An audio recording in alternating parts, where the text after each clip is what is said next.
پیارے بچوں، یہ ہے ریچھ۔ آپ سب کو پتا ہے ریچھ کو شہد بہت پسند ہے۔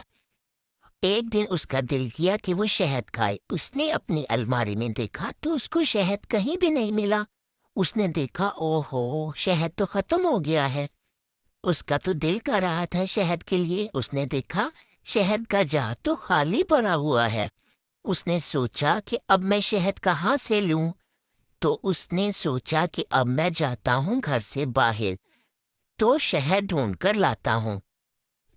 وہ جنگل میں گیا۔ جنگل میں جاتے ہوئے اس کو راستے میں ایک شہد کی مکھیوں کا چھتا دکھائی دیا۔ اسے وہاں سے خوشبو آنے لگی۔ اس نے سوچا یہاں پہ مجھے شہد مل جائے گا۔ تو اس نے کہا واہ، یہاں سے مجھے بہت مزے کا شہد ملے گا۔ جیسے ہی اس نے اپنا پنجہ شہد کی مکھیوں کے چھتے میں ڈالا، وہاں اس کو ایک مکھی دکھائی دی جو چھتے سے باہر آ گئی۔ اس نے بولا تم یہاں سے چلے جاؤ۔ ریچھ نے بولا میں تم سے زیادہ بڑا اور طاقتور ہوں، میں کیوں جاؤں یہاں سے، تم جاؤ۔ اس نے پھر اپنا پنجہ شہد کے چھتے میں ڈال دیا شہد حاصل کرنے کے لیے۔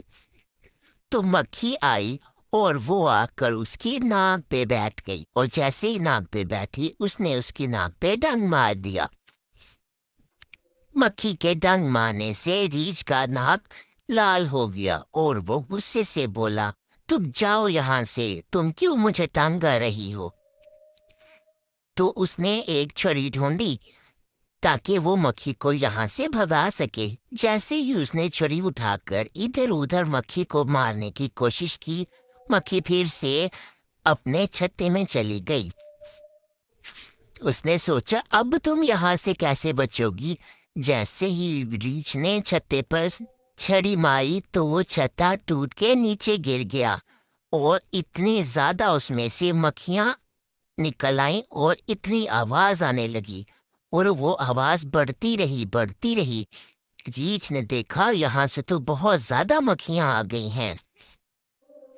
وہ ساری مکھیاں ریچھ کے پیچھے پڑ گئیں۔ تو ریچھ وہاں سے بھاگ نکلا کیونکہ مکھیاں اس کو تنگ کرنے لگ گئی تھی۔ کوئی اس کے دائیں کوئی اس کے بائیں آ گئیں، اور ایک نے اس کے کان پہ ڈنگ مار دیا،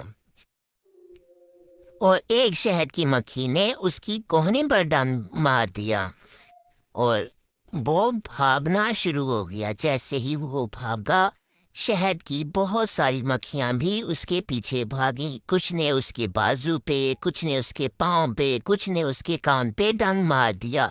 وہ گھر پہنچا اور گھر پہنچ کر جلدی سے دروازہ بند کر لیا، لیکن اس کو بہت زیادہ ڈنگ مار چکی تھی مکھیاں۔ یہ ہے مسز بیئر۔ مسز بیئر بولیں تم نے پھر وہی کام کیا، تمہارے پیچھے آج پھر مکھیاں پڑ گئیں، اور دیکھو تمہیں کاٹ کر کیا حال کر دیا ہے تمہارا۔ ریچھ اپنے مکھیوں کے ڈنگ مارے کو گننے لگ گیا۔ مسز بیئر نے بولا یہ رہی مکھیوں کے ڈنگ کی دوا، یہ لگاؤ اور ٹھیک ہو جاؤ گے۔ اور یہ دیکھو الماری میں شہد کا جار بھی پڑا ہوا ہے، آپ کو کیا ضرورت تھی پھر باہر جانے کی؟ تو بچوں اس کہانی سے یہ نتیجہ نکلا کہ ریچھ نے جلد بازی میں اپنا ہی نقصان کیا۔